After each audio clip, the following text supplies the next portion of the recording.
بسم الله الرحمن الرحيم. الحمد لله رب العالمين. الحمد لله كما هو أهله. والصلاة والسلام على سيد المرسلين وخاتم النبيين بالقاسم محمد. اللهم صل على محمد وآل محمد وآله الطيبين الطاهرين المعصومين واللعنة دائمة على أعدائهم أجمعين من الآن إلى لقاء يوم الدين. مل کر دعائے سلامتی امام زمان کی تلاوت کرتے ہیں.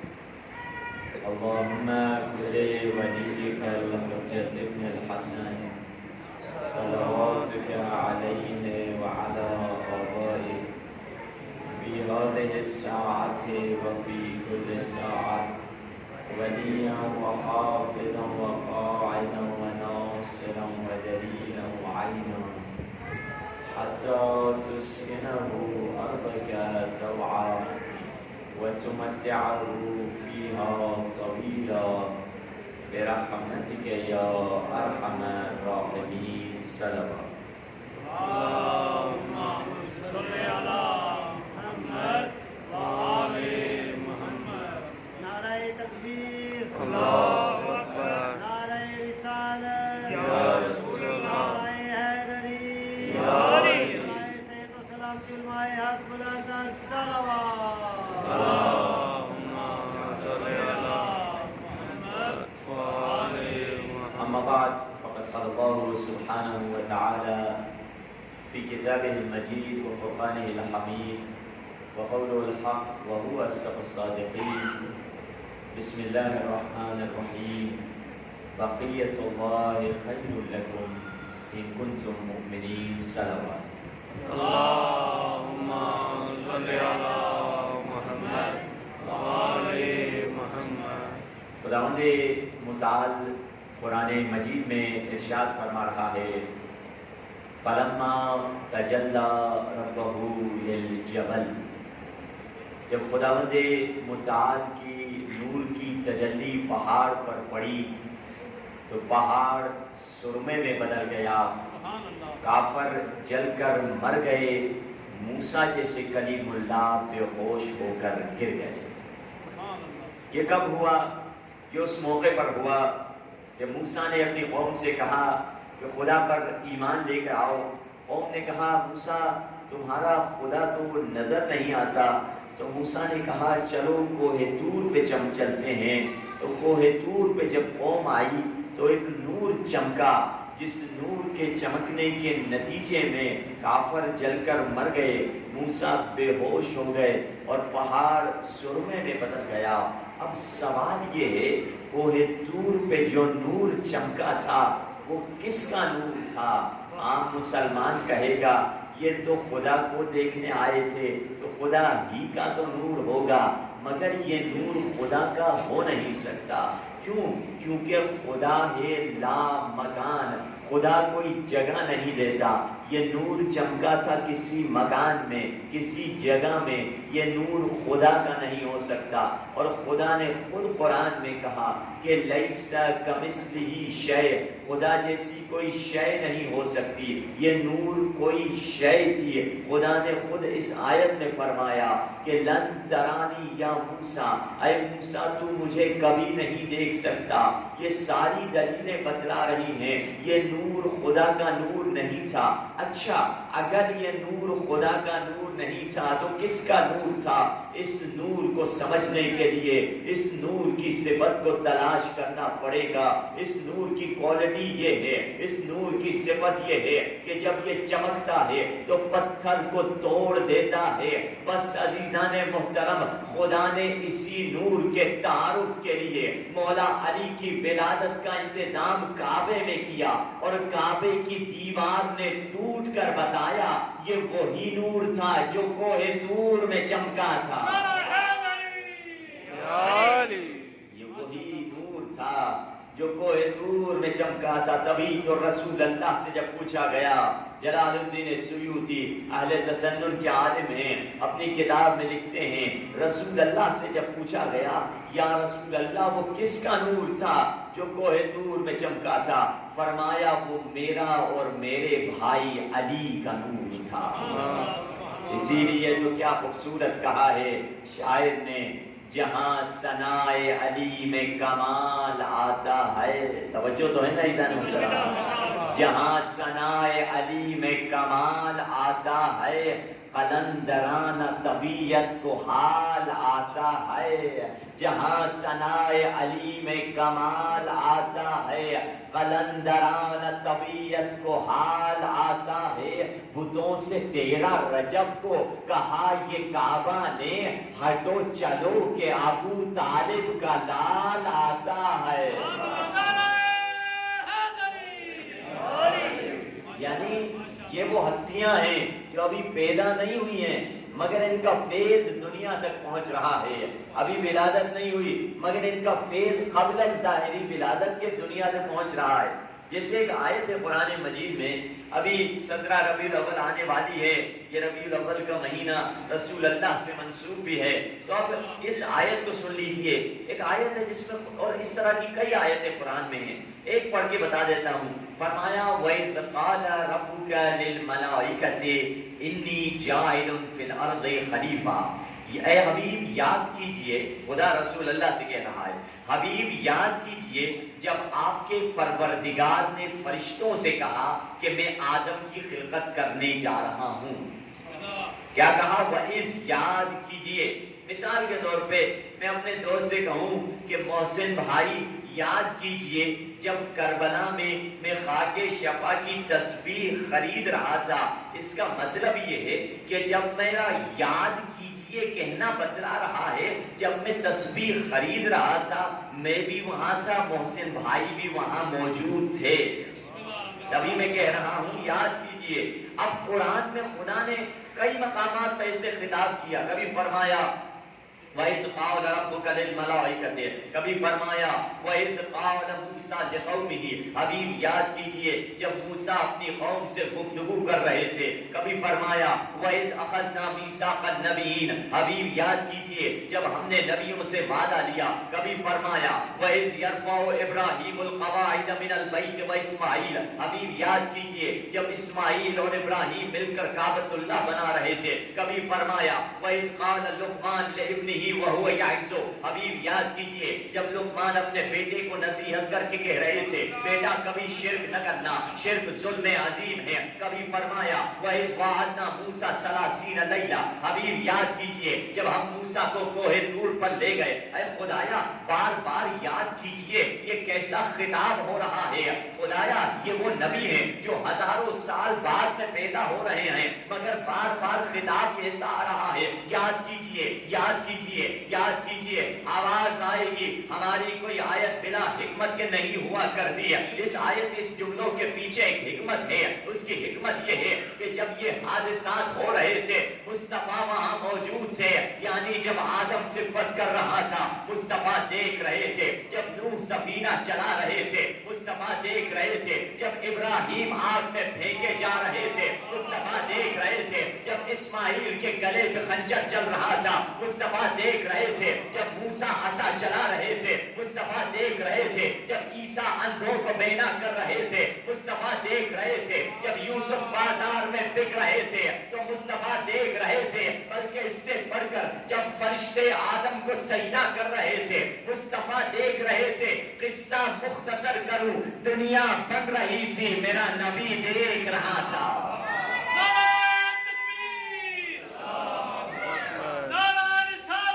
یا رسول اللہ یا علی بلندر صلوات اللہم صلی علی محمد تبھی وآلہ ہم کہتے ہیں جس دل میں محمد کی محبت نہیں ہوتی، توجہ تو ہے نا انسان محترم، جس دل میں محمد کی محبت نہیں ہوتی اس دل پہ کبھی اللہ کی رحمت نہیں ہوتی۔ میرا یہ عقیدہ ہے کہ ذکر خدا میں یہ نام شامل نہ ہو تو عبادت نہیں ہوتی۔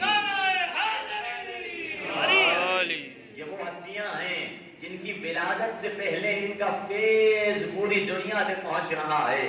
وجود ان کا ظاہراً پیدا نہیں ہوئے مگر فیض دے رہے ہیں. دیکھیے اس کی ایک مثال دے دوں کیسے یہ فیض دے رہے ہیں.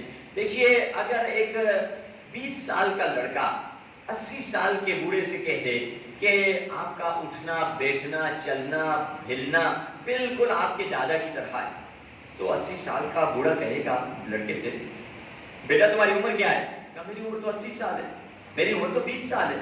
تو بوڑھا کہے گا بیٹا تمہاری عمر 20 سال ہے، تم نے میری جوانی کو بھی نہیں دیکھا، تم نے میرے باپ کو بھی نہیں دیکھا، دادا کو تو دیکھا ہی نہیں ہوگا، تم کہہ رہے ہو میرا اٹھنا بیٹھنا ہنسنا بالکل ہر چیز میرے دادا کی طرح ہے. یہ نہیں کہا کہ تصویر آپ کی شکل دادا سے ملتی ہے. اگر تصویر کا کہتا کوئی کہتا کہ یہ تصویر ملا کے کہہ رہا ہے، اسے فوٹو دیکھی ہوگی، مگر کہاں آپ کا بولنا آپ کا انداز گفتگو آپ کی دادا کی طرح ہے. تو بزرگ بچے سے کہے گا بیٹا تم اس بات کے حقدار نہیں ہو جو مجھے کہو میں کس کے شبیہ ہوں. وہ مجھے یہ بات کر سکتا ہے جس نے میرے دادا کو دیکھا ہو. بس عزیزان محترم رسول اللہ نے مولا علی کو سند دے کر فرما دیا من اراد ان ينظر الى آدم في علمه والى نوح في علمه والى ابراہیم في خلته والى اسماعیل في صدقه والى یوسف في حسنه والى ایوب في صبره والى سلیمان في قضاوته والى موسیٰ في هیبته والى عیسیٰ في عبادته والى یحیی ابن زکریا في زہده فلینظر الى وجه علی ابن ابی طالب. اگر آدم کا علم دیکھنا ہے تو علی کو دیکھو، اگر نوح کا علم دیکھنا ہے تو علی کو دیکھو، اگر ابراہیم کی خلت کو دیکھنا ہے تو علی کو دیکھو، اگر اسماعیل کی سچائی کو دیکھنا ہے تو علی کو دیکھو، اگر موسیٰ کی حیبت کو دیکھنا ہے تو علی کو دیکھو، اگر عیسیٰ کی عبادت کو دیکھنا ہے تو علی کو دیکھو، اگر یحییٰ کے زہد کو دیکھنا ہے تو بھی علی کو دیکھو، اگر سلیمان کی قضاوت کو دیکھنا ہے تو علی کو دیکھو، اگر ایوب کے صبر کو دیکھنا ہے تو بھی علی کو دیکھو، اگر حسن یوسف کا نظارہ دیکھنا ہے تو علی کو دیکھو. یہ وہی ہستی کہہ سکتی ہے، یہ وہی ہستی کہہ سکتی ہے جس نے سارے انبیاء کو دیکھا ہو. تبھی تو کہہ رہا ہے کہ یہ علی ان سارے انبیاء کی شبیہ ہیں. تبھی تو کہا احد کا نور ہو شامل تو نبی بنتا ہے، احد کا نور ہو شامل تو نبی بنتا ہے. اللہ جسے چاہے وہ ولی بنتا ہے. احد کا نور ہو شامل تو نبی بنتا ہے. اللہ جسے چاہے وہ ولی بنتا ہے. بکھرے ہوئے اور صاف سب نبیوں کے یکجا کیے جائیں تو علی بنتا ہے. ایک بلندر صلوات پڑھ دیجئے.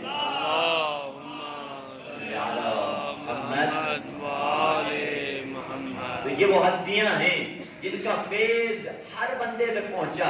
اب مسئلہ یہ ہے کہ ہماری معرفت کتنی ہے، ہم مولا سے کتنا مانگتے ہیں. جس نے دولت مانگی اسے دولت ملی، جس نے مقام مانگا اس نے مقام ملا. مگر کچھ ایسے تھے جو سلمان جیسے تھے جنہوں نے در زہرا کی غلامی مانگی تھی، ان کو وہی ملا. جس نے کیا مانگا بندے کی معرفت پہ ڈیپینڈ کرتا ہے کہ وہ کیا اہل بیت سے مانگ رہا ہے.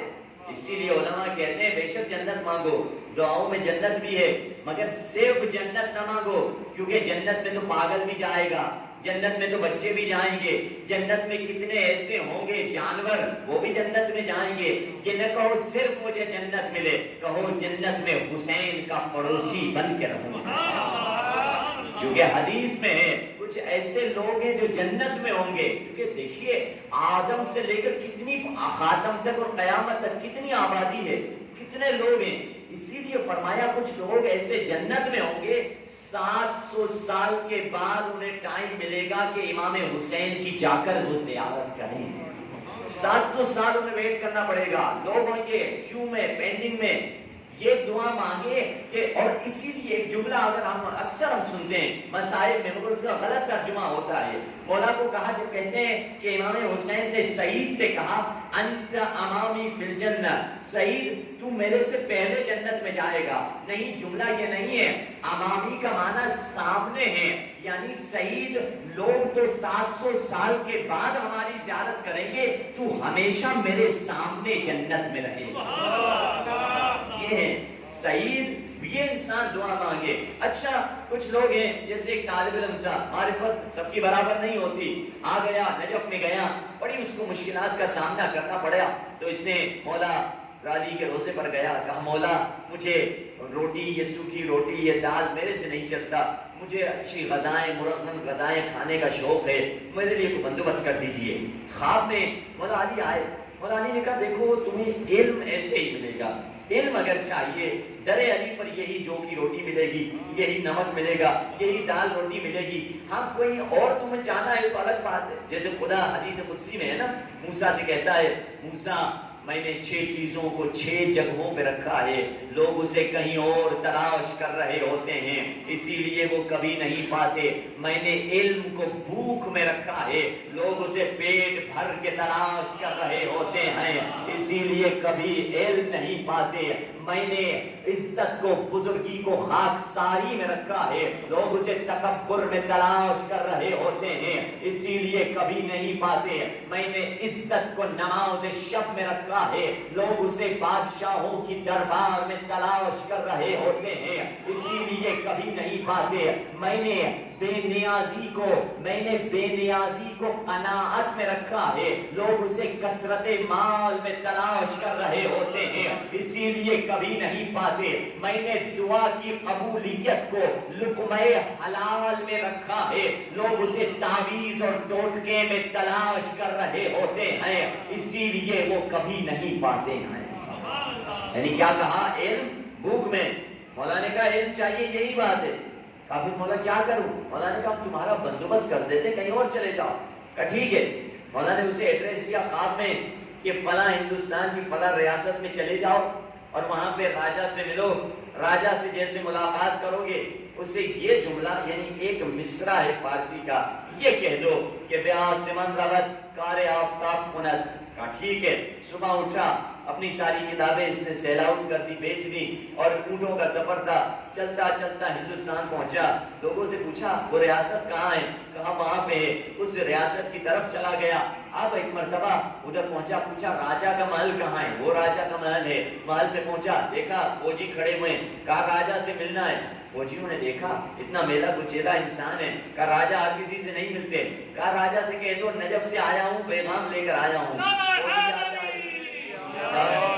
فوجی جاتا ہے، راجہ کو کہتا ہے کوئی نجف سے آیا ہے، پیغام لایا ہے۔ راجہ مولا کا چاہنے والا ہوتا ہے، ننگے پیر آ جاتا ہے، نجف سے کون پیغام لایا ہے؟ آ کے ملتا ہے، السلام علیکم وعلیکم السلام، ملتے ہی کہہ دیتا ہے وہی جملہ جو مولا نے خواب میں سکھایا تھا کہ بے آسمان رود کار آفتاب کند۔ جیسے راجہ سنتا ہے چونک اٹھتا ہے، وہ اپنے نوکروں کو بلاتا ہے چیخ کر کہ نوکروں آ جاؤ، وی آئی پی مہمان آ گیا ہے، ان کو مہمان خانے پہ لے جاؤ، ان کے نہانے کا بندوبست کرو، انہیں بہترین کھانے کھلاؤ، انہیں بہترین وی آئی پی روم میں رکھو۔ یہ بہت خوش ہو جاتا ہے، بڑی عزت مل گئی، زندگی بدل گئی۔ اور ایک ہفتہ اچھی طرح کھانے پینے کھانے کے بعد ایک مرتبہ یہ راجہ صاحب اس کے پاس آتا ہے، کہتا ہے کہ بیٹا ہمارے پاس کوئی بیٹا نہیں ہے، ایک بیٹی ہے اور میں یہاں کا راجہ ہوں، میں چاہتا ہوں اپنی بیٹی سے آپ کا نکاح کروا دوں اور آپ کو اپنی دولت کا وارث بنا دوں، کیا آپ راضی ہیں میں نکاح پڑھ لوں؟ اس نے کہا میں غریب طالب علم، انہیں کھانے پینے کو کچھ نہیں تھا، بڑا گھر، بڑی گھر کی لڑکی، بڑی سواری، اور مجھے کیا چاہیے؟ کہا جی جی ہم راضی کا، راضی سے بھی زیادہ راضی ہوں، 100 سے بھی زیادہ میں راضی ہوں، آپ کروا دیجیے ہمارا نکاح۔ یہ بہت خوش ہوا۔ اگلے دن اعلان ہو رہا ہے پورے شہر میں، سٹی میں، کل راجہ کے بیٹی کی شادی ہے اور دولہے میاں نجف سے پہنچ چکے ہیں اور کل شادی کا اہتمام ہے، سب کو دعوت عام ہے کہ دعوت پہ آ جائیں۔ اب دعوت ہو گئی، مہینہ گزرا، مہینے کے بعد اس نے سوچا جا کے دیکھ تو لوں ماجرا کیا تھا۔ ٹھیک ہے مولا نے ریفرنس دیا تھا مگر اسٹوری کیا تھی؟ وہ جیسے شاعر کہتا ہے نا کہ شے بدلتی نہیں تاثیر بدل جاتی ہے، یا علی مدد کہہ کر تقدیر بدل جاتی ہے۔ اب میری تقدیر تو بدل گئی، ذرا جا کے پوچھ لوں بدلی کیسے ہیں۔ جاتا ہے سسر کے بعد، سلام علیکم سسر جی۔ علیکم السلام داماد جی، آئیے بیٹھیے داماد جی۔ داماد کو بٹھایا، سسر نے پوچھا داماد سے، داماد جی آپ ہماری بیٹی سے راضی تو ہیں؟ اچھا یہ سوال حضور پاک نے بی بی سیدہ اور مولا علی کی شادی کے بعد اگلے دن یا تیسرے دن آ کر دونوں سے پوچھا تھا، سیم سوال بیٹی سے بھی پوچھا، مولا علی سے بھی پوچھا۔ پہلے گئے مولا علی مولا رسول اللہ بی بی سیدہ کے پاس، بتاؤ بیٹی تم علی سے راضی ہو؟ بیوی نے بہت اچھا جملہ کہا. بیوی نے کیا فرمایا؟ نعم البعل، بابا کائنات کا بہترین شوہر ہے علی. اچھا جملہ تھا. اچھا یہی سوال اگر مولا علی سے پوچھا، مولا علی بھی کہہ سکتے تھے بہترین زوجہ ہے فاطمہ زہرا، مگر علی باب مدینۃ العلم ہے. علی کا اپنا جواب، علی نے کیا جواب دیا؟ کہا نعم العون علی طاعت اللہ، اللہ کی عبادت میں بہترین مددگار ہے فاطمہ زہرا. یعنی مولا نے ایک جواب بھی دیا ہم جوانوں، آپ جوانوں کے لیے معیار بھی دے دیا. شادی یہ نہ کرو کہ وہ کتنی حسین ہے، کتنی مالدار ہے، جمال کو نہ دیکھنا، کمال کو دیکھنا، مال کو نہ دیکھنا. دیکھو کیا کمال ہے اور کمال بھی کیسا ہونا چاہیے. کیا یہ بیوی تمہیں دین کی طرف لے جائے گی یا دین سے دور کرتی چلی جائے گی؟ بیوی وہ ہے جسے بچوں کے دین کا فکر ہو کہ بچوں کے قرآن کا کیا بنا، بچوں کی دینیات کا کیا بنا، بچوں کی ان اخلاقیات کا کیا بنا.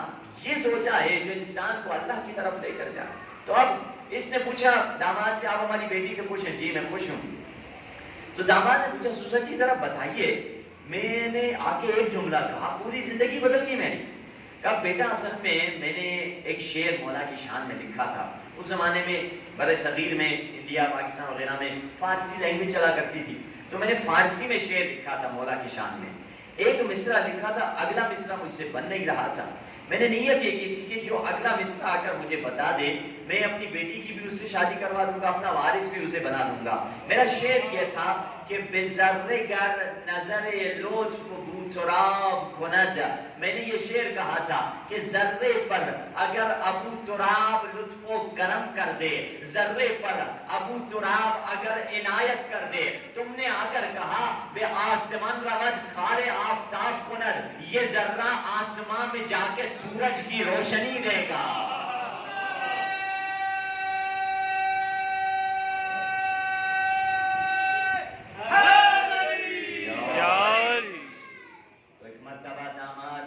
کہا سسر سے، سسر جی میں ہی تو اسی شعر کی تفسیر ہوں، میں ذرہ تھا، ابو تراب نے مجھے آفتاب بنا دیا. حقیقت میں مولا اگر جسے چاہیں ایک لفظ میں، ایک مصرع میں کسی کی تقدیر بدل سکتے ہیں، مگر ہمارا کام یہ ہے کہ ہم اہل بیت سے کیا معرفت حاصل کر رہے ہیں، کیا چیز طلب کر رہے ہیں. اب دیکھیے جو چیز ہمیں بارہویں سرکار سے دور کرتی ہے وہ کیا ہے؟ وہ ہماری زندگی کے گناہ ہیں. اچھا ہم گناہ کرتے کیوں ہیں؟ گناہ کی وجہ ہمارے جذبات ہوا کرتے ہیں. جب ہم جذبات کے پیروکار ہوتے ہیں تو ہم گناہ کرتے ہیں، ایموشنز کے پیروکار ہوتے ہیں، گناہ کرتے ہیں. ماڈرن سائیکولوجی میں ایک نئی ریسرچ کی گئی کہ ایک انسان ہے جس کا آئی کیو بہت اچھا ہے. دیکھیے آج کل آپ کو اچھی یونیورسٹی میں اگر ایڈمیشن چاہیے آپ کے بچے کا آئی کیو اچھا ہونا چاہیے. یعنی کیا؟ یعنی اچھی میموری، اچھا حافظہ، اسمارٹ ہونا چاہیے. اچھی جگہ جاب چاہیے، آپ کا آئی کیو ٹیسٹ کیا جاتا ہے بندہ ہوشیار ہے یا نہیں ہے. تو اب انہوں نے کیا کیا، مختلف آئی کیوز کو ٹیسٹ کرنے لگے کہ ایک بندہ ہے جس کا آئی کیو بہت اچھا ہے، یعنی آئی کیو کا معنی ہے انٹیلیجنٹ کوشن، یعنی انٹیلیجنٹ ہے، انٹیلیجنٹ کوشن ہے. مگر یہ بندہ جس کا آئی کیو لیول اینسٹائن جیسا، پتہ نہیں بوالیسکا جیسا، مگر اس نے جا کر اپنی بیوی کو قتل کر دیا، خودکشی کر دی، بچی کو قتل کر دیا. حیران، نوبل پرائز ونر تھا، اس کے لوگ پیروکار تھے. کیا ہوا؟ آئی کیو لیول تو بہت اچھا تھا، میتھس میں، فزکس میں، پتہ نہیں کس میں، انجینئرنگ میں، میڈیسن میں، مگر اس نے قتل کر دیا. تو ریسرچ شروع ہوئی ماڈرن سائیکولوجی میں، یعنی علم نفسیات جدید میں، کہ something is missing in his life. اس کی زندگی میں کچھ کم تھا جس کی طرف ہم نے توجہ نہیں کی. وہ کیا کم تھا؟ اور 3 بڑی یونیورسٹی، امریکہ کی یونیورسٹی میں یہ تحقیق ہوئی، ہارورڈ یونیورسٹی میں، ہارورڈ یونیورسٹی جو دنیا کی سب سے بڑی یونیورسٹی ہے، اور اسی طرح ییل یونیورسٹی اور ہیمپشائر یونیورسٹی، تینوں یونیورسٹی میں تحقیق ہوئی، اور پروفیسر گولڈمین نے پہلی کتاب لکھی کس ٹاپک پہ؟ انہوں نے کہا کہ اس کی زندگی میں آئی کیو تو بہت اچھا تھا، مگر اس کی زندگی میں ای کیو نہیں تھا. یعنی کیا؟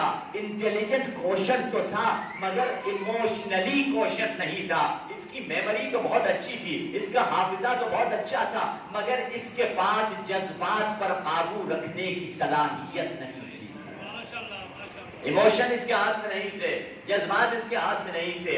اگر جذبات کی قابو رکھنے کی ہم نے صلاحیت نہیں ہوگی ہم گمراہ ہو جائیں گے. اور شیطان غصہ ایک جذبات میں سے جذبات ہے، حب دنیا ان جذبات میں سے ایک جذبات ہے، شہوت پرستی جذبات میں سے جذبات ہیں. جوان جس نے شادی نہیں کیا جذبات اسے گمراہ کر رہے ہیں. ذرا بچوں کو تھوڑا کنٹرول کریے. ایک صلوات پڑھتے ہیں.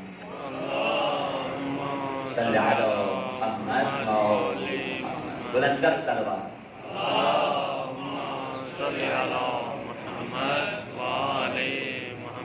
تو ان جذبات پر کیسے قابو پایا جائے؟ جذبات غصہ دلاتے ہیں، شہوت کراتے ہیں، زنا کراتے ہیں. رسول اللہ کے پاس ایک عورت چیختی چلاتی ہوئی آئی دیوانوں کی طرح، پاگلوں کی طرح، یا رسول اللہ میری مغفرت ہوگی. رسول اللہ نے پوچھا کیا ہوا، تم سے کیا گناہ ہو گیا؟ کہا یا رسول اللہ مجھ سے زنا جیسا گناہ کبیرہ ہو گیا. زنا کے بعد جو بچہ پیدا ہوا اس کو میں نے قتل کر دیا. دوسرا بڑا گناہ قتل. تیسرا بڑا گناہ میں نے اس بچے کو سرکے میں ملا دیا، وہ سرکے میں سڑ گیا اور وہ سرکہ میں نے لوگوں کو بیچ دیا. 3 زنا کیا، قتل کیا، قتل کے بعد حرام خوری، لوگوں کو حرام نجاست کھلائی. یا رسول اللہ میری مغفرت ہو سکتی ہے؟ رسول اللہ نے کہا دیکھو اس سے پہلے کہ میں تمہیں بتاؤں تمہاری مغفرت ہو سکتی ہے یا نہیں، میں تمہیں وجہ بتا دوں تم نے یہ گناہ کیے کیوں. رسول اللہ سے کہتی جی بتائیے. اب دیکھیے سنے آزادار، سنے رسول کے ماننے والے، سنے حسینی، رسول اللہ ڈائیگنوز کر رہے ہیں بیماری کی. تمہاری بیماری کی روٹ کوز کیا تھی؟ تمہاری بیماری کی وجہ کیا تھی؟ زنا کی وجہ کیا ہے؟ قتل کی وجہ کیا ہے؟ حرام کھلانے کی وجہ کیا ہے؟ گناہوں کی وجہ کیا ہے؟ رسول اللہ فرماتے ہیں انی ظننت انکی ترکتی صلاۃ العصر، تو نے اتنے جو گناہ کیے تھے فلاں موقع پر تو نے جان بوجھ کر نماز عصر کو چھوڑ دیا تھا. ایک نماز عصر کو جان بوجھ کے چھوڑا، اتنے گناہ کر دیے. ان الصلاۃ تنہی عن الفحشاء والمنکر، فرمایا نماز ہی ہے جو تمہیں فحشاء اور برائی سے روکتی ہے. انسان اگر اپنی نماز کو بچا لے، یہ کیوں کب انسان کرتا ہے؟ جب اس کے ذہن میں جذبات حاکم ہوں گے کہ میرا جاب ہے، میرا باس ہے، میرا کسٹمر ہے، کسٹمر کو دیکھ لوں، باس کو دیکھ لوں، ارے رزق کی تلاش میں رازق کو بھول گیا. باس کی فکر ہے مگر تمام باس کے اوپر جو باس ہے اسے تو بھول گیا ہے. کسٹمر لانے والا خدا ہے. نماز کا وقت آیا، کسٹمر ادھر ہے، میں نے سوچا کسٹمر کو دیکھ لوں. 20 منٹ خدا نے کسٹمر کے ذہن کو بدل دیا. 20 منٹ میرا ٹائم ضائع کرے گا، نماز بھی نہیں پڑھنے دے گا، پھر کچھ نہیں خریدے گا، چلا جائے گا. نہ نماز ملے گی نہ کسٹمر سے کوئی فائدہ ملے گا. رازق تو خدا ہے، خدا رزق دینے والا ہے. تبھی تو آیت اللہ خودکی کے بارے میں ایک جوان آیا، کہنے لگا قبلہ میرے 3 مسئلے ہیں زندگی میں، 3 تالے ہیں، رستے بتا دیجئے. پہلا تالا یہ ہے، پہلا مسئلہ یہ ہے کہ میری شادی نہیں ہو رہی، دوسرا میرے پاس جاب نہیں ہے، تیسرا میرے پاس گھر نہیں ہے. آیت اللہ خودکی فرماتے ہیں وہ ولی خدا تمہارے پہلے مسئلے کا حل یہ ہے کہ نماز کو وقت پہ ادا کر، دوسرے مسئلے کا حل یہ ہے کہ نماز کو وقت پہ ادا کر، تیسرے مسئلے کا حل یہ ہے نماز کو وقت میں ادا کر. لڑکا کہتا ہے میرے 3 مسئلے تھے، آپ نے ایک ہی رستہ بتایا. کہا نماز کو وقت پہ ادا کرنا ایک ایسی چابی ہے جو ہر تالے کو کھول دیتی ہے. ہر مسئلہ حل ہو جائے گا تمہارا. تم نماز کو وقت پہ ادا کر کے دیکھو، تمہارے مسائل حل ہو جائیں گے. تبھی تو امام زین العابدین مولا فرماتے ہیں صحیفہ سجادیہ میں وَاسْتَفْرِغْ أَيَّامِي لِمَا خَلَقْتَنِي لَهُ. عجیب جملہ ہے، مولا نے دعائے مکارم الاخلاق میں فرما رہے ہیں. اس دعا میں مولا نے نماز نہیں مانگی، روزہ نہیں مانگا، حج نہیں مانگا، زکوٰۃ نہیں مانگا، ماتم نہیں مانگا، کریا نہیں مانگا، آنسو نہیں مانگے. ایک ایسی چیز مانگی اگر وہ آ گئی یہ یہ ساری چیزیں آ جائیں گی. کیا مانگا مولا نے؟ وَاسْتَفْرِغَ أَيَّامِي لِمَا خَلَقْتَنِي لَهُ. اے خدایا مجھے ایک فارغ وقت عطا کر جس فارغ وقت کو وہاں خرچ کروں جس مقصد کے لیے تو نے مجھے بنایا ہے.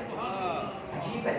ایسے لگ رہا ہے مولا نے یہ 2021 کے لیے دعا ہمیں سکھائی ہے کہ لوگوں کے پاس فارغ وقت نہیں ہے خدا کے لیے. باقی چیزوں کے لیے تو فارغ وقت ہے, وہ ڈرامہ فلاں ٹائم پہ ہے اسے ہمیں دیکھنا ہے, اس کے لیے فارغ وقت ہے, فلاں چیز کے لیے فارغ وقت ہے. خدا کے لیے فارغ وقت, چلو وہ بھی خدا ہی سے مانگ لو. خدایا مجھے فارغ وقت عطا کر, وہاں خرچ کرو جس مقصد کے لیے تو نے مجھے بنایا ہے. لوگ ہیں کرکٹ دیکھ رہے ہیں, میچ دیکھ رہے ہیں, فٹ بال دیکھ رہے ہیں. ہم ان سے کہتے ہیں بھائی کرکٹ دیکھنے سے تمہیں کیا ملے گا؟ کچھ چیزیں ہوتی ہیں دنیا میں اینڈ لیس ہوتی ہیں, ختم نہیں ہونے والی. ایک تو ختم, دوسری ختم, تیسری ختم. آپ کے باپ دادا کے, ہمارے باپ دادا کے دور سے یہ سلسلہ چلتا آ رہا ہے, ختم نہیں ہونے والا.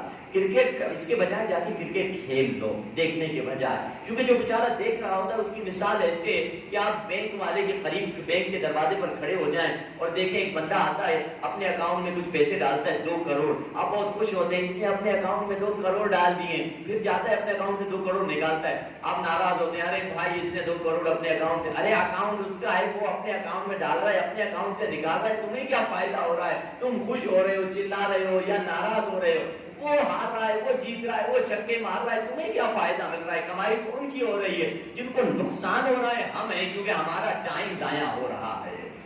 ہم بیکار جگہوں پر بیکار زندگی کو, اپنی زندگی کو بیکار جگہوں پر خرچ کر رہے ہیں. ہماری زندگی کا یہ ٹائم کلر ہے جو ہماری زندگی کا ٹائم کھا رہا ہے.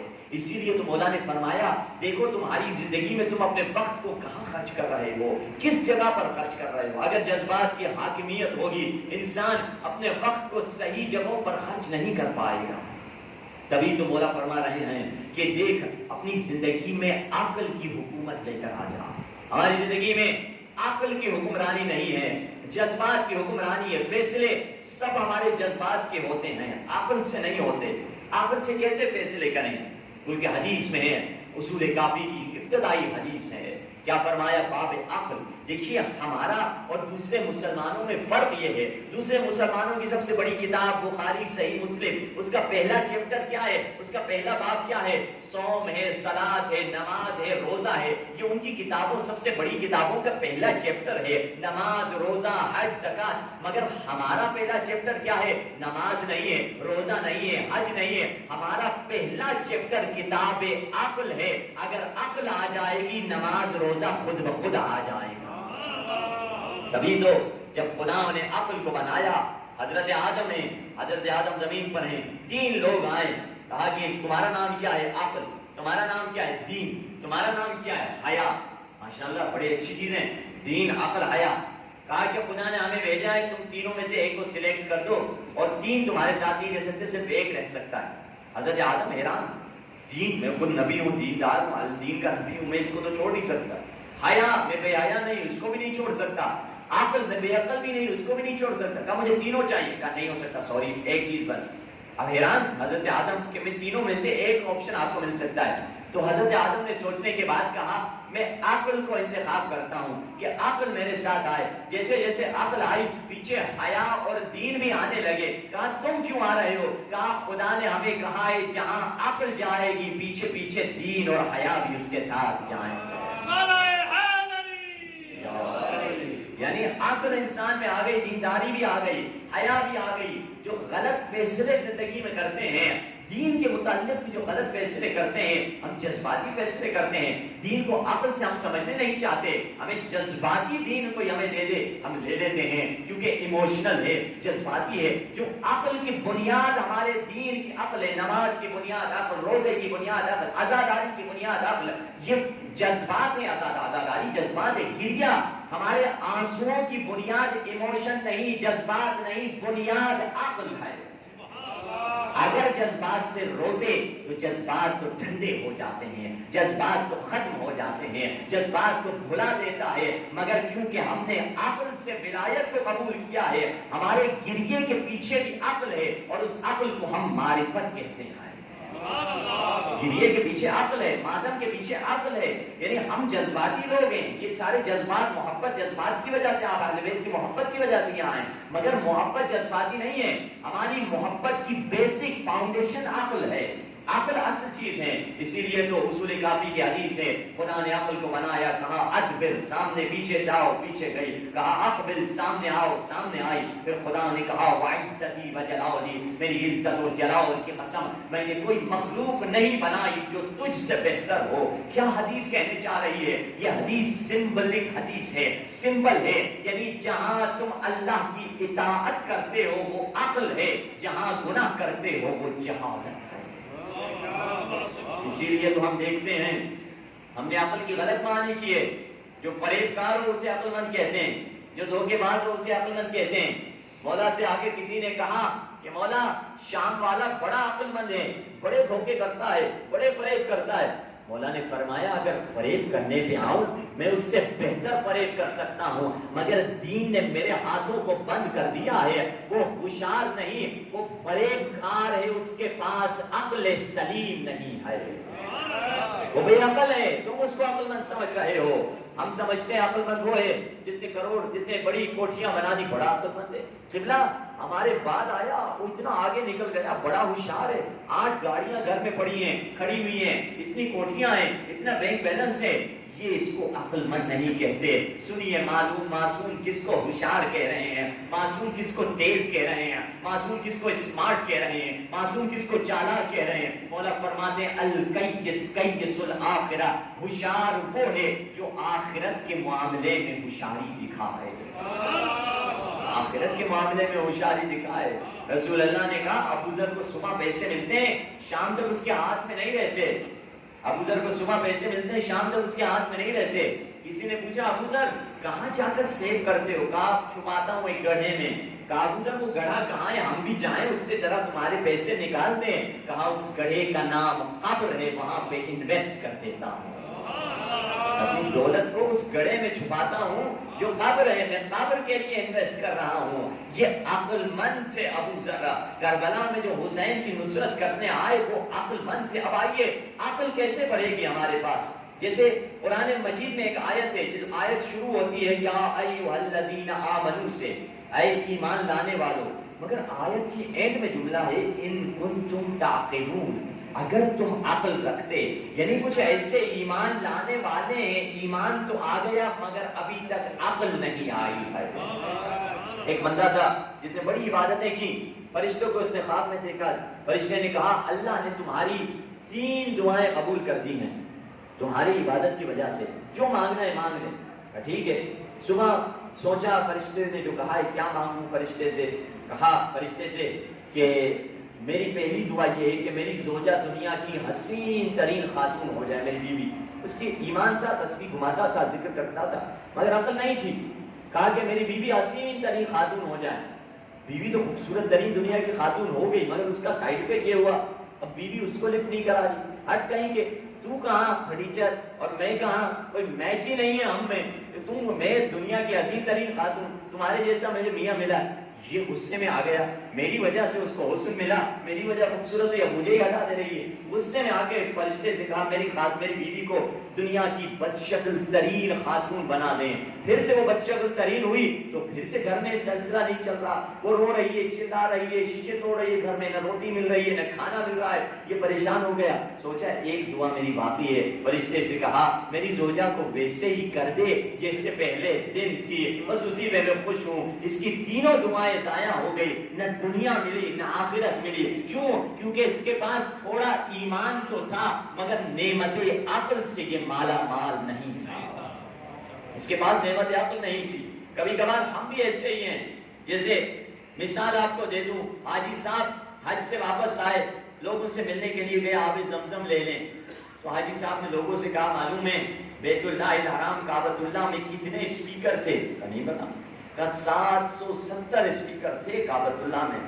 کہا آپ کو کسی نے بتایا ادھر؟ کا نہیں، میں نے پہلی فلور میں اسپیکر گنے، دوسرے فلور میں گیا اسپیکر گنے، جتنے جگہ تھے سارے اسپیکر گن کے مجھے پتا چلا 770 تھے. کہا حاجی صاحب حج کرنے گئے تھے یا اسپیکروں کی آپ گنتی لگانے گئے تھے؟ یہ حاجی تھا مگر اس میں عقل نہیں آئی. اب تھوڑا اور قریب آ جائیں. ہم بھی کبھی زیارت کے لیے جاتے ہیں، قوم میں ہوتا ہوں، لوگ آگے کہتے ہیں قبلہ ہمیں واپس جانا ہے وطن پاکستان، ادھر کا سوہان قوم کا بڑا مشہور ہے، وہ دلا دیجئے. بادام پستے ہمیں لینے ایران کے بڑے مشہور ہیں. میں ان سے اکثر کہتا ہوں بھائی کیا بادام پستے لے کر جاؤ گے؟ کھائے گا، وہ ڈکار مارے گا، آپ کو شکریہ کرے گا، بات ختم ہو جائے گی. لے کر جانا ہے تو ایک دعا کی کتاب لے کر جاؤ. آپ اپنے بستر پہ سو رہے ہوں گے، وہ زیارت عاشورہ پڑھ رہا ہوگا، فری میں آپ کے اکاؤنٹ میں ثواب آتا چلا جائے گا. کوئی ایسی چیز لے کر جاؤ. کربلا سے جاتے ہو، کربلا سے کفن لے کر جاؤ، کربلا سے تسبیح لے کر جاؤ، خاک شفا لے کر جاؤ.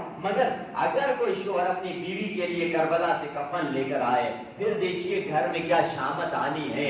کم وقت تو میرے موت کے پیچھے ہے. ادھر سے عربی لباس لاتے، ادھر سے کوئی بڑا کوئی ڈریس لے کر آ جاتے، تو لا کر کفن وہ بھی میرے لیے لے کر آ رہا ہے. وہ اپنے میکے چلی جائے گی. کیوں؟ کیونکہ عقل کم ہے. دنیا کا لباس ملتا ہے تو خوش ہو جاتے ہیں، آخرت کے لباس پہ ناراض ہو جاتے ہیں.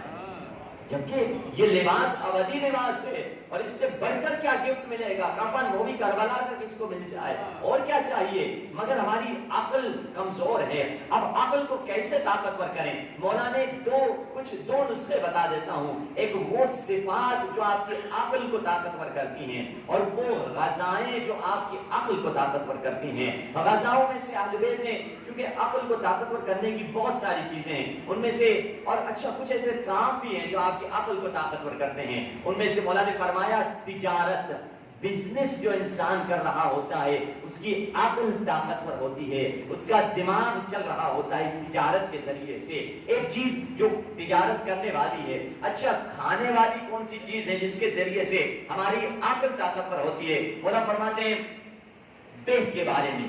بیہ کیا ہے آپ پوچھیں گے؟ بیہ جس کو انگلش میں کوئنز کہا جاتا ہے، ایک سیب کی طرح پھل ہوتا ہے. ابھی ہم سرحد سے ہوتے ہوئے آ رہے تھے، وہاں پہ کافی یہ پھل ملتا ہے. سرحد کے علاقے میں، یعنی خیبر پختونخوا کے علاقے میں سیب کی طرح بڑا پھل ہوتا ہے، اس کو بیہ کہا جاتا ہے. اندر سے خشک ہوتا ہے. کوئی بزنس مین یہاں لے کر آئے بیچے، کیونکہ حدیث میں یہ وہ پھل ہے جو تمہارے عقل کی تقویت کا سبب بنتا ہے. اس پھل کے بارے میں کہا گیا کہ اگر بزدل کو کھلاؤ گے بیہ تو دلیر ہو جائے گا، اگر کنجوس کو کھلاؤ گے تو سخی ہو جائے گا. یہ مولا فرما رہے ہیں بیہ کے یہ فائدے ہیں کہ یہ فروٹ انسان کھائے. اور اس کی خوشبو کے بارے میں کہا گیا ہے بہت ہلکی خوشبو ہوتی ہے. یہ بیہ کی خوشبو انبیاء کی خوشبو ہے. اور اگر پیٹ میں جس کے بچہ ہے وہ کھائے گی خاتون تو اس کا بچہ خوبصورت پیدا ہوگا. یہ بیہ کا پھل ہے جس کو پاکستان کے اس علاقے میں دستیاب ہے، آپ وہاں سے لے سکتے ہیں. یہ پہلی چیز جس سے انسان کی عقل تقویت پہنچتی ہے. دوسری چیز کیا ہے؟ دوسری چیز جو آپ کو کسی پنساری دکان سے بہت عام مل جاتی ہے، اسلام آباد میں بھی ہم نے دیکھی تھی، تو وہاں پہ گئے تھے، ٹیسٹ بھی کیا، اچھا تھا. وہ مل رہا تھا پنساری پہ، جسے ایک قسم کی گوند ہے، جسے کندر کہا جاتا ہے. کندر، کاف نون دال رے، کندر گم، یعنی ایک قسم کی گوند ہے. درختوں میں سینکڑوں گوندیں نکلتی ہیں، ان میں سے ایک گوند جو ہے کندر ہے. کندر کے چبانے سے انسان کی عقل طاقتور ہوتی ہے. جوڑوں کا درد بھی کم ہوتا ہے، گھٹنوں کا درد بھی کم ہوتا ہے. اور 8ویں امام کے بارے میں ملتا ہے ہر امام 14 کے 14 معصومین جب صبح کو اٹھتے تھے مصلی پر ہوتے تھے تب تک جب تک سورج نہیں نکل جاتا، اور سورج نکلنے کے بعد 8ویں امام اٹھتے تھے اور کندر لے کر چبایا کرتے تھے. حدیث میں کندر کے چبانے کا فائدہ اس کے کھانے سے زیادہ ہے. اور کندر کے بارے میں روایت میں ہے کہ اگر پریگننٹ عورت، اب عجیب ہے، قربان جاؤں اس امام پر جس نے یہ جملے ہمیں بتائے. مولا نے کیا کہا؟ اگر پریگننٹ عورت کندر کھائے گی، اگر اس کا بیٹا پیدا ہوگا تو بیٹا دلیر پیدا ہوگا، اگر لڑکی پیدا ہوگی تو شوہر کے دل میں جگہ بنانے والی لڑکی پیدا ہوگی. عجیب ہے، مولا کو ہماری صحت کی فکر بھی ہے، ہمارے بچوں کی فکر بھی ہے، پھر ہماری بچیوں کے رشتوں کی بھی فکر ہے.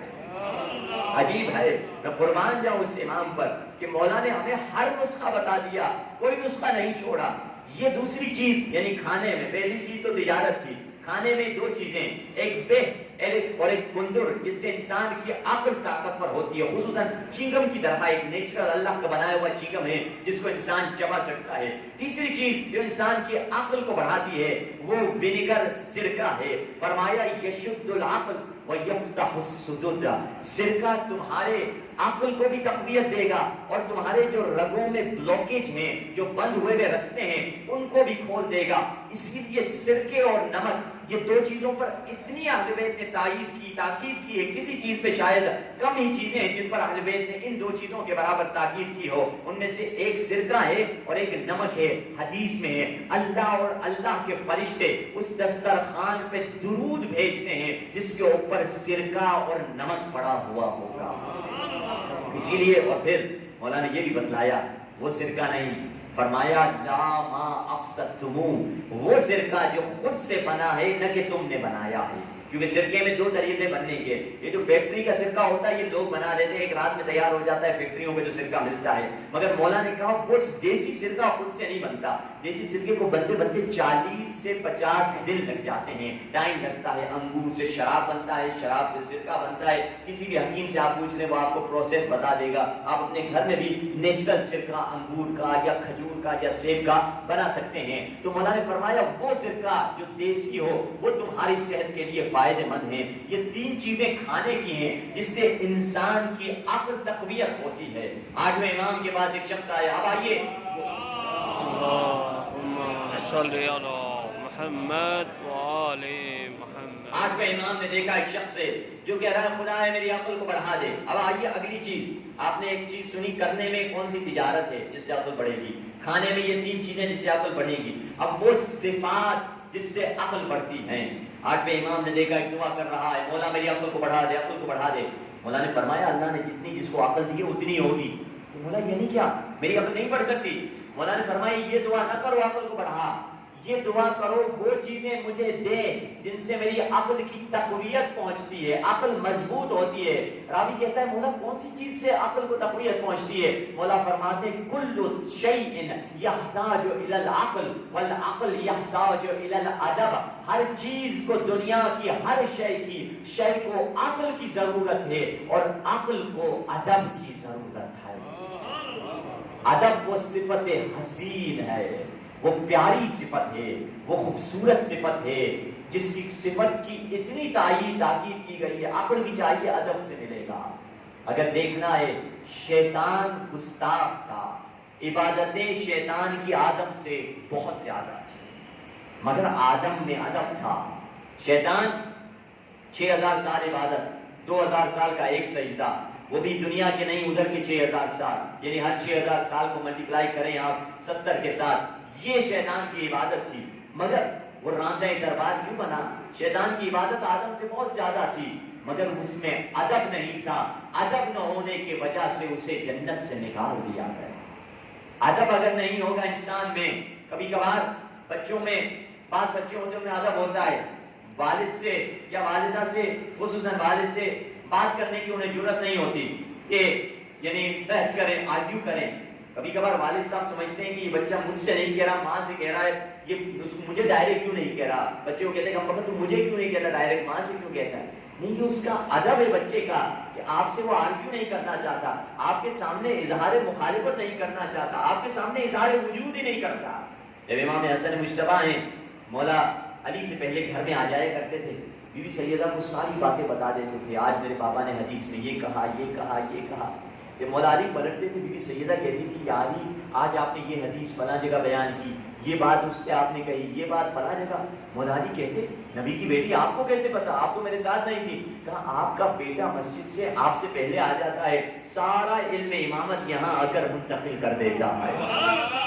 تو مولا علی نے کہا اچھا کل ایسے کرتا ہوں، میں حسن سے پہلے مسجد سے گھر آ جاؤں گا۔ تو جیسے امام حسن مجتبیٰ آنے ہی والے تھے، پہلے مولا علی آ جاتے ہیں، پردے کے پیچھے کھڑے ہو جاتے ہیں کہ دیکھوں میرا بیٹا آ کر کیسے میری باتیں بتاتا ہے۔ ایک مرتبہ امام حسن مجتبیٰ روٹین کے حساب سے آتے ہیں اور بتانے لگتے ہیں آج بابا نے یہ کہا، آج بابا نے یہ کہا، مگر امام حسن مجتبیٰ کی زبان میں لکنت آتی ہے، زبان اٹکتی ہے۔ بی بی سیدہ پوچھتی ہے بیٹا تمہاری زبان میں لکنت کیوں آ رہی ہے؟ مولا حسن فرماتے لگتا ایسے ہے کہ پردے کے پیچھے کوئی بزرگ موجود ہے۔ یعنی یہ ادب تھا، بچے کو ادب سکھائیں، کیونکہ فرمایا ہم بچے کے لیے گاڑی چھوڑ کے جاتے ہیں ورثے میں، گھر چھوڑ کے جاؤ، میں نے بچے کے لیے پراپرٹی چھوڑی ہے، میں نے بچے کے لیے ورثے میں دولت چھوڑی ہے، کیا چیز ورثے میں چھوڑیں، اس کے لیے بھی مولا نے بتایا لا میراث کل ادب، اگر ورثے میں کچھ چھوڑنا ہے تو بچوں کو ادب سکھا کے جاؤ۔ سب سے بہترین ہیریٹیج یہی ہے، سب سے بہترین میراث یہی ہے، بچوں کو ادب سکھاؤ۔ ادب اگر دیکھنا ہے، جادوگر جو حضرت موسیٰ کے مقابلے میں آئے تھے ان کو ہدایت کیوں ملی؟ بیچ میں فرعون بیٹھا ہے، ادھر سے موسیٰ آتے ہیں، ادھر سے جادوگر آتے ہیں، جادوگر اپنی رسیاں پھینکنا چاہتے ہیں، موسیٰ اپنی عصا پھینکنا چاہتے ہیں، مگر جادوگروں نے ایک اچھا کام کر دیا۔ کون سا اچھا کام کر دیا؟ دیکھا موسیٰ اپنی قوم کے بڑے ہیں، موسیٰ بنی اسرائیل کے نبی ہیں، بس ایک جملہ ادب سے کہا، پہلے آپ اپنی عصا پھینکیے، پہلے آپ اپنا معجزہ دکھائیے۔ بس اس ادب کی وجہ سے انہیں ہدایت ملی اور سجدے میں گر پڑے، آمنا برب موسیٰ و ہارون، ہم موسیٰ اور ہارون کے خدا پہ ایمان لے کر آئے۔ نیک ادب کی وجہ سے یہ صفت تھی جس کی وجہ سے انہیں ہدایت ملی ہے۔ اسی لیے تو امام فرماتے ہیں اگر انسان کی زندگی میں ادب نہیں ہے تو انسان خدا سے دور ہو جاتا ہے۔ تبھی تو دعائے ابی حمزہ السمالی کا پہلا جملہ جو میرے چوتھے امام نے کیا فرمایا، الہی لا تؤدبنی بعقوبتک، اے خدایا مجھے ادب سکھا مگر اپنی مال سے نہیں، پیار سے ادب سکھانا۔ مجھے کورونا سے ادب نہ سکھانا، مجھے ایکسیڈنٹ سے ادب نہ سکھانا، مجھے غربت اور فقر سے ادب نہ سکھانا، مجھے بیماری سے ادب نہ سکھانا، مجھے ذلیل کر کے ادب نہ سکھانا، مجھے مار کے ادب نہ سکھانا، اپنی محبت سے مجھے ادب سکھانا۔ ہم جو مولا علی کا واقعہ پڑھتے ہیں اکثر نعرے اس پہ لگاتے ہیں، اس واقعے کے پیچھے کیا تھا؟ جو سورج کو مولا نے پلٹایا، کیوں پلٹایا، کب پلٹا ہے؟ کہ اس وقت پلٹایا تھا جب رسول اللہ کا سر علی کے گود میں تھا اور نماز عصر کی فضیلت کا وقت گزرتا چلا جا رہا تھا۔ مولا علی کے پاس دو ہی آپشن تھے کہ یا تو رسول کا سر ہٹاتے، رسول کی نیند خراب کرتے اور اپنی نماز کو فضیلت پہ ادا کرتے، یا تو فضیلت کا وقت گزرتا چلا جائے۔ علی نے فیصلہ یہ کیا کہ نبی کا ادب زیادہ اہم ہے، فضیلت کا وقت گزرتا ہے تو گزر جائے مگر ادب رسول میں کوئی خلل نہ آنے پائے۔ اور اسی کے بعد سورج کو پلٹانے کا معجزہ آیا تھا، یہ ادب علی تھا۔ اگر ادب دیکھنا ہے کربلا کی طرف رخ کیجئے، ہر کی لجام پکڑے ہوئے ہیں، ہر لجام حسین پکڑے ہوئے ہیں، لجام ذوالجناح کہہ رہے ہیں کہ میں تجھے جانے نہیں دوں گا۔ ایک مرتبہ حسین کہتے ہیں سکلت کا امک، تیری ماں تیرے جنازے پر روئے۔ حسین کو دیکھتا ہے سر جھکا لیتا ہے، کہتا ہے اگر عرب میں کوئی اور مجھے یہ جملہ کہتا تو میں بھی یہ جملہ اس کو پلٹا کے کہہ دیتا، مگر میں کیا کروں، آپ کی ماں سوائے درود و سلام یا کسی اور شے کے قابل ہی نہیں ہے۔ اور کا ادب تھا اس کی وجہ سے اسے ہدایت ملی۔ آگے گئے، ظہر کی نماز کا وقت آیا، اپنی دشمن کا سپہ سالار تھا اور اپنی نماز نہیں قائم کی۔ حسین کے پاس آیا، فرزند زہرا آپ کی موجودگی میں کیسے نماز قائم کروں؟ مولا کے پیچھے اس نے نماز ادا کی ہے۔ یقین جانی علماء کہتے ہیں اگر یہ دو جگہ اگر ہر اپنا ادب نہ سکھاتا، یعنی وہاں پہ اگر حسین کو جواب دے دیتا، یہاں پہ اگر اپنی نماز قائم کرتا، ہر کو کبھی ہدایت نہ ملتی۔ ادب اگر دیکھنا ہے ذرا عباس سے علمدار سے سیکھیے۔ شبر لعین امان نامہ لے کر آیا، عباس کو کہا آپ ماں کی طرف سے ہمارے رشتہ دار آپ کو امان نامہ دیتے ہیں۔ عباس نے اسے جواب تک نہیں دیا۔ امام حسین نے کہا بھائی عباس کم از کم اسے جواب تو دے دو۔ عباس نے بتایا ادب عباس یہ تھا، حسین کی اجازت کے بغیر ہونٹ ہلاتے بھی نہیں تھے۔ حسین کی اجازت کے بغیر عباس بولا نہیں کرتے تھے۔ ہاں عزیزو، داستان کربلا ادب کی داستان ہے۔ ادب الہی اگر سیکھنا ہے حسین سے سیکھیں۔ ایک مومن عاشق حسین تھا، ہر سال اپنے گھر میں مجلس کرایا کرتا تھا۔ ایک ایسا سال آیا، تاجر تھا، اس کے بزنس میں نقصان ہوتا چلا گیا، گھر کا سامان سارا بیچ دیا، کچھ نہیں بچا اس کے پاس. اور وہ تاریخ جس تاریخ کو یہ مجلس کرایا کرتا تھا، وہ تاریخ آئی، انہی محرم و سفر کے ایام تھے. اس نے جانماز بچھایا اور رونے لگا. بیوی نے پوچھا کیوں رو رہے ہو؟ کہا یہ ایام غم ہیں، ان ایام غم میں زینب ایسے اجڑی ہے پھر زینب کا گھر کبھی آباد نہ ہو سکے. یہ غم کے دن ہیں مگر میرے پاس دولت نہیں، پیسے نہیں کہ مجلس کا اہتمام کر سکوں. زوجہ نے کہا گھر میں بڑی دولت پڑی ہے. کہا کیا دولت؟ تمہارا زیور بھی بیچ دیا، کیا بچا ہوا ہے؟ مومنہ گھر میں جاتی ہے، 5-6 برس کا بچہ بستر پہ لیٹا ہوا ہوتا ہے. مومنہ جا کر بچے کے سینے کا بوسہ لیتی ہے، پیشانی کا بوسہ لیتی ہے. بچہ کہتا ہے اماں خیر تو ہے. ماں کہتی ہے بیٹا ہر سال یہاں پہ مجلس حسین ہوا کرتی تھی، تم سینے پہ مار کے کہتے تھے میں علی اصغر کا غلام ہوں. بیٹا غلامی کا ثبوت دو گے؟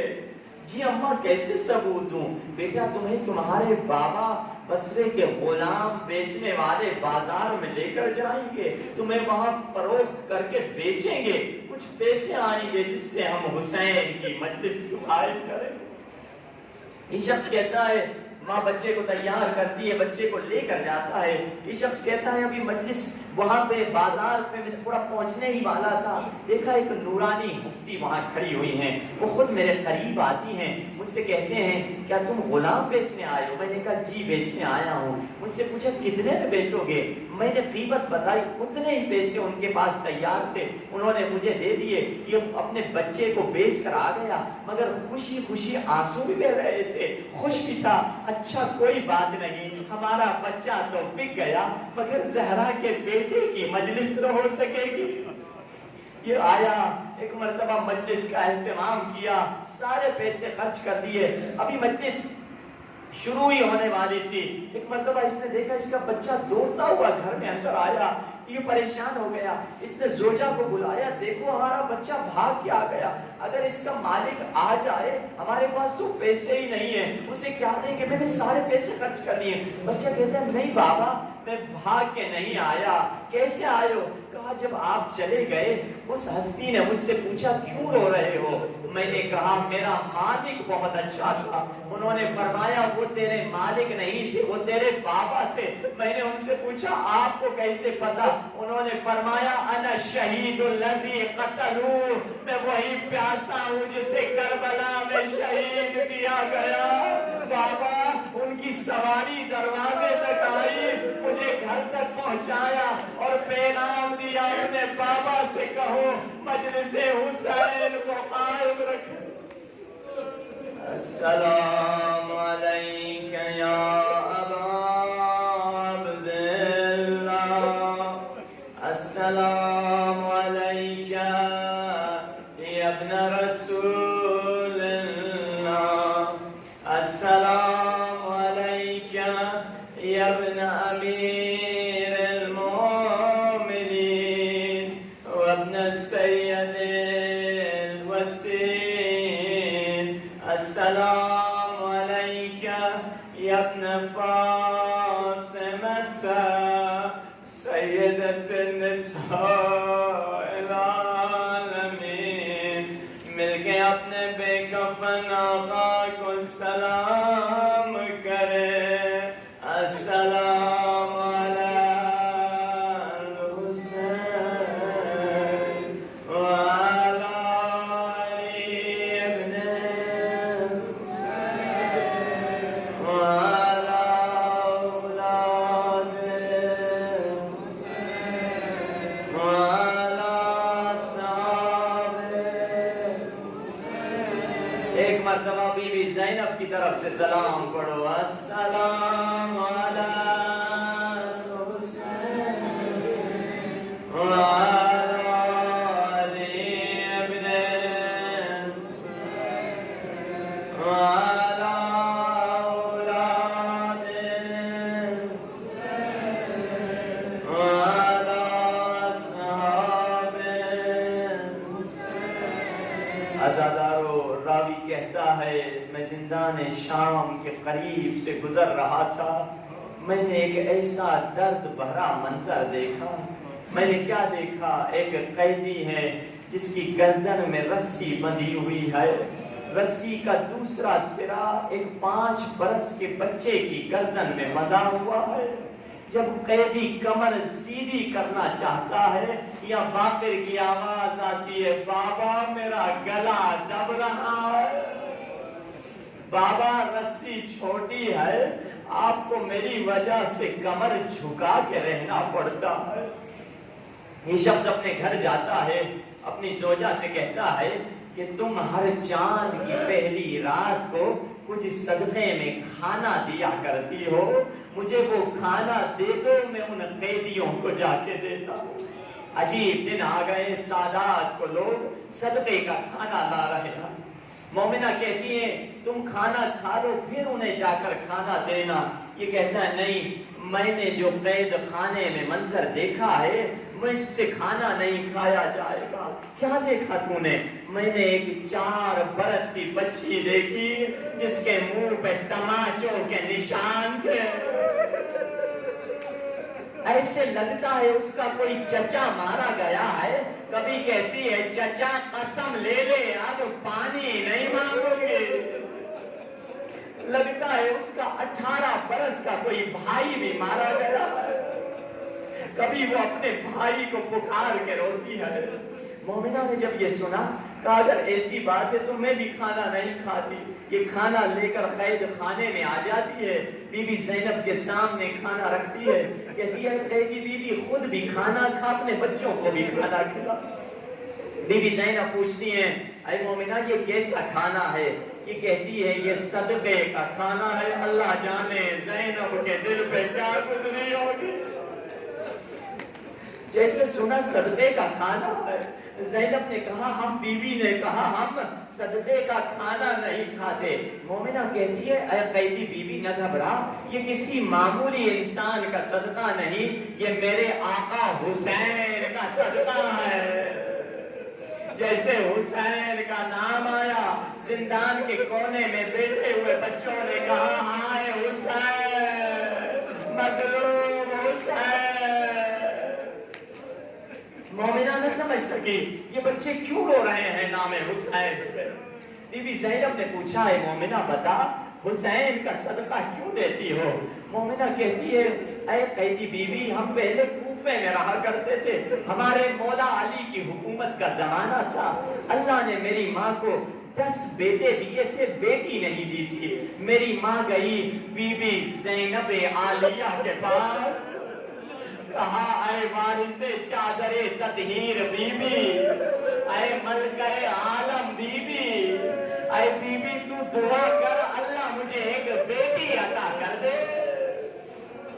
کہا زینب نے دعا کی، میں پیدا ہوئی۔ اب آزادارو یہ کھانا لانے والی بی بی زینب کو دیکھ کے فخر سے کہتی ہے اے قیدی بی بی میں زینب کی دعا کا اثر ہو۔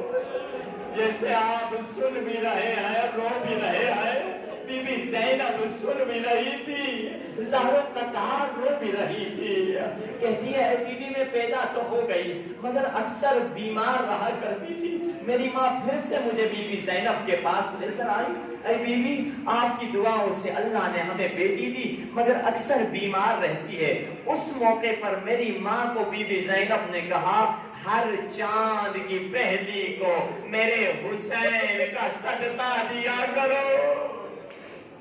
میری ماں بھی صدقہ دیتی تھی، میں بھی صدقہ دیتی ہوں۔ جب بی بی زینب نے یہ ماجرا سنا، بی بی زینب نے کہا اے کھانا لانے والی اب صدقہ دینا چھوڑ دے، صدقے دینے کے موسم گزر گئے۔ مومنہ جلال میں آ کے کہتی ہے قیدی بی بی تجھے کھانا نہیں کھانا تو نہ کھا، میرے حسین کو بد دعا تو نہ دے۔ اللہ میرے حسین کو عباس کے ساتھ سلامت رکھے، اللہ میرے حسین کو اکبر کے ساتھ سلامت رکھے۔ جیسے عباس کا نام آیا سکینہ روتی ہوئی کھڑی ہو گئی، کہاں ہے میرے چچا عباس؟ مومنہ گھبرا گئی، یہ بچی عباس کو چچا کیوں کہہ رہی ہے؟ بی بی زینب نے کہا یہ بھتیجی عباس کی بھتیجی ہے، حسین کی بیٹی